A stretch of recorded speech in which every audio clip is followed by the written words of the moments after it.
Hello everyone, আসসালামু আলাইকুম। Welcome করছি আর্টস অফ কুইজিন বিডি থেকে আজকের রেসিপি দেখার জন্য। আজকের ভিডিওতে শেয়ার করছি বাংলাদেশের হোটেলগুলোতে সকালবেলা পরোটার সাথে যে স্পেশাল একটি সবজি দিয়ে ডাল ভাজি করা হয়, যেটা সবারই খুবই পছন্দের একটি ভাজি, সেটার অথেন্টিক রেসিপি। কথা না বাড়িয়ে চলুন তাহলে শুরু করছি। এজন্য আমি কয়েক ধরনের সবজি নিয়েছি পেঁপে, বরবটি, গাজর, আলু, শিম, ফুলকপি। সবজিগুলো ছোট ছোট টুকরো করে কেটে ধুয়ে নিয়েছি। সবগুলো সবজি প্রায় হাফ কাপের মতো করে আছে। আর এখানে নিয়েছি 1 কাপ বুটের ডাল। ডালটাকে আমি ধুয়ে প্রায় 6-7 ঘন্টা ভিজিয়ে রেখেছিলাম। প্রথমে প্যানে নিয়েছি 3 টেবিল চামচ তেল। এর মাঝে দিয়েছি 1 চা চামচ আস্ত পাঁচফোড়ন, 4-5টি শুকনো মরিচ। ফোড়নটি ভেজে নিব যতক্ষণ না পর্যন্ত সুন্দর একটি ঘ্রাণ আর কালার আসে। এটা খেয়াল রাখতে হবে ফোড়নটি যেন খুব বেশি পুড়ে না যায়, তাহলে তিতা লাগবে আর সুন্দর ফ্লেভারটিও নষ্ট হয়ে যাবে।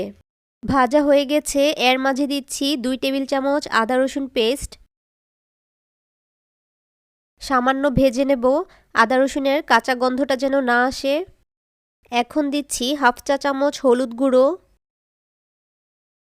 দিচ্ছি 4টি এলাচ, 3 টুকরো দারচিনি, 4-5টি লং, 2টি তেজপাতা। সামান্য পানি দিয়ে মিডিয়াম আঁচে কয়েক মিনিট কষিয়ে নিব।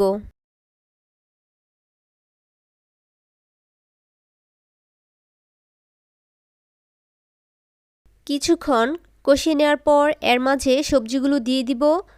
প্রথমেই দিব শক্ত সবজি, অর্থাৎ যেগুলো সেদ্ধ হতে সময় একটু বেশি লাগে, যেমন আলু, পেঁপে, গাজর।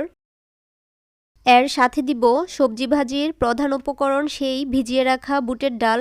দিচ্ছি 2 টেবিল চামচ পেঁয়াজ কুচি, দিচ্ছি পরিমাণ মতো লবণ। মিডিয়াম আঁচে নেড়ে চেড়ে কষিয়ে নিব 1 থেকে 2 মিনিটের জন্য। কিছুক্ষণ ভেজে নেওয়ার পর আমি পরিমাণ মতো পানি দিয়ে দিব। কিছুক্ষণ কষিয়ে নেওয়ার পর আমি পরিমাণ মতো পানি দিয়ে দিচ্ছি। এখানে আমি পানি ব্যবহার করেছি 3 কাপ। নেড়ে চেড়ে ভালোভাবে মিশিয়ে ঢেকে দিব। এভাবে ঢেকে মিডিয়াম আঁচে রান্না করব প্রায় 15 থেকে 20 মিনিট। আর এর ফাঁকে 4-5 মিনিট পর পর ঢাকনা খুলে আমি একটু নেড়ে চেড়ে দিব।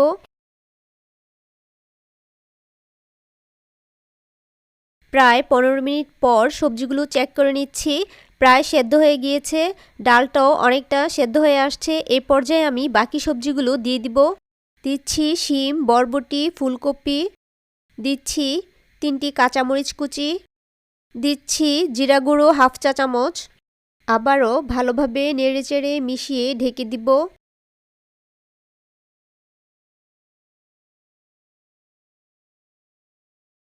ঢেকে আরও 10 মিনিট রান্না করার পর দেখতে পাচ্ছেন সবজিটা পুরোপুরি সেদ্ধ হয়ে গেছে, পানিটা শুকিয়ে গেছে আর কালারটাও সম্পূর্ণভাবে চেঞ্জ হয়ে গেছে।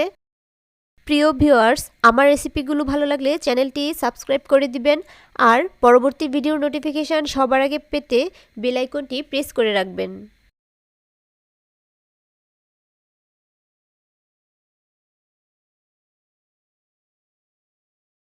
সবজিটা সম্পূর্ণভাবে রান্না হয়ে গেছে। এটা ঠান্ডা হওয়ার পর পানিটা আরও টেনে যাবে। আমি এখনই তুলে নিচ্ছি। আশা করছি আজকের রেসিপিটি আপনাদের ভালো লেগেছে।